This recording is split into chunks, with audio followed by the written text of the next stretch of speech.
Bayern Munich have the chance to win their 8th consecutive Bundesliga title on Tuesday away against relegation-threatened Werder Bremen.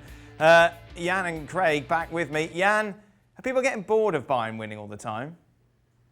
Well, they're getting bored, but they're getting more bored of Dortmund, who can't take the big points, or Favre putting Sancho and Can on a bench in a big game, and VAR in Köln don't see a handball on Boateng that maybe could have changed the game, or RB Leipzig doing the next step to be a challenger. I mean, we can't do Bayern Munich worse. We have to do the other teams better. But of course, this German season, or like you said, 8 seasons in a row now, they're winning. But I think that you respect so much Bayern, what they're doing at the moment. You see the young guys coming in now. They managed to replace them. And so I think people are more or less impressed by Bayern being up there. And if we did Champions League tomorrow, I will have them as my favorites for the title. And it's just impressive what they've done. This is the problem, though, isn't it, Craig? The Champions League isn't tomorrow. In theory, Bayern Munich's last game will be July 4th, which is the German Cup final. And then reports suggesting that we're going to see this final 8 in Lisbon, which will start on August the 12th. That is a long break for Bayern. Yeah. What are you looking for, an ideal scenario? Well, no, I'm just suggesting. I'm just suggesting that maybe this could affect their chances. Because Jan's right. At the moment, Bayern are clearly the best team around because they've been playing longer than anyone else. However, that's going to come against them, surely, when we come to the return of Champions League action.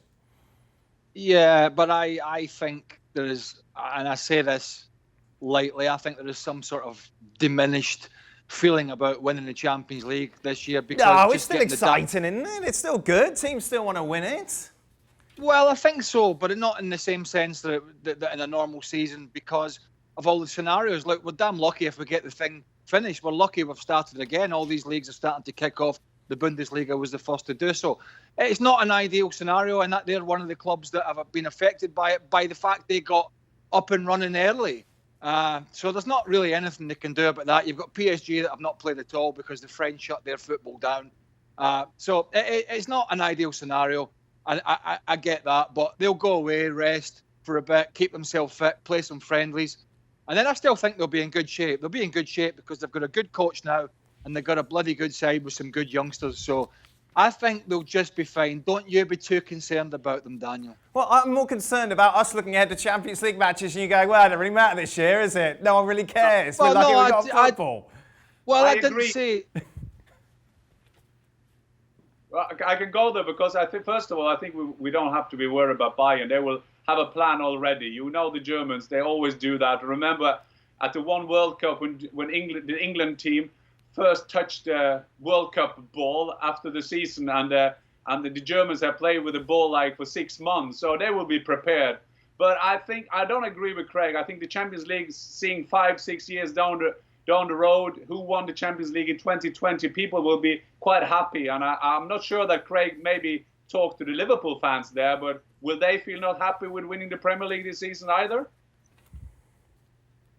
No, but they're going to win the Premier League season with a full schedule. The Champions League's not going to be a full schedule. It's going to be played in one country. It's going to be played over one legs. So it's been slightly diminished because its format has had to change. And so, yeah, listen, I'm not, it's not that, I'm not watching it. I mean, it's still going to be a great competition.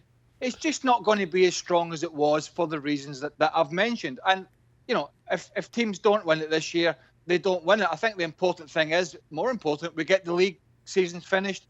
And if we can get this Champions League done, albeit in a different format, then do it. But, it's going to be exciting, Craig. One-off matches, neutral venues, all the big boys going head-to-head. Well, yes, I'm not denying that, but you're not recognising the factual points that I'm giving you. Is that they've had to change the format to get the job done. The only format they've changed in the leagues so far is not having any fans. They're still playing the games. They're still playing them home and away. There's still 22 players on the field. But the Champions League have had to change their format. That's factual, Daniel. Right? I give you facts on this show. I know you give me facts, but I don't know why that necessarily goes hand in hand with it being diminished. Just because it's different doesn't mean that it's less significant. Well, you've got a chance to win, Jan, over 2 legs. That's my point. In normal circumstances, You got a chance to win over 2 legs. So in this case scenario, it's one and done. So it's different. So you love the away game rules. Craig is one of them who goes to bed with the away goal rules, and you always get a right winner. No, we got a proper tournament in Portugal. We will love it. We can't go back to 66 and say because of the linesman from Azerbaijan was blind, England's World Cup triumph was dismissed. But of course you're Scots, so you probably say that, won't you, Craig? Okay, away from the Champions League, you brought up Borussia Dortmund, Jan. I just want to talk about reports suggesting that no one's made any bids yet for Jadon Sancho, of course, heavily linked to a move to Manchester United. Well, it's quite interesting. I mean, it's anybody's guess what will happen in this transfer window. Liverpool coming out quite strongly. We knew that quite early. They wouldn't spend that much money on Timo Werner, and that much money being done, 55 million euro, who then Chelsea finds themselves in position to get one of the best prospects in the world at the moment to get him to Chelsea. With Jadon Sancho, it's true. There is no actually offer now on the table. What my people in Dortmund is telling me is that he wants to go. So he wants to leave the club. Sebastian Kehl and Sorg at Dortmund, they got to say that one day. We want to keep this player at the club, but I think Sancho will leave. I can't tell you where he will go because we don't know about the market at the moment. There are so many things going on, like for Liverpool as well. Maybe they plan to sell one for 100 million, and then they could buy Werner for half the price. So it's anyone's guess at the moment. But I think that Sancho will be in another club for the next season. Jan, before we let you go, show us where you are. Turn your camera. You're in the Arctic Circle, aren't you, at the moment? I am in the North Pole. Look at that. Yeah. Beautiful. Mm-hmm. Wow. Very nice. Craig says it's diminished because it's through a window, but don't worry. It's okay. Yeah, it's not a proper shot. Not proper. Thank you very much to Craig and Jan. Of course, ESPN FC back on your screen tomorrow. I'll be reflecting on that game in Germany between Bayern Munich and Werder Bremen.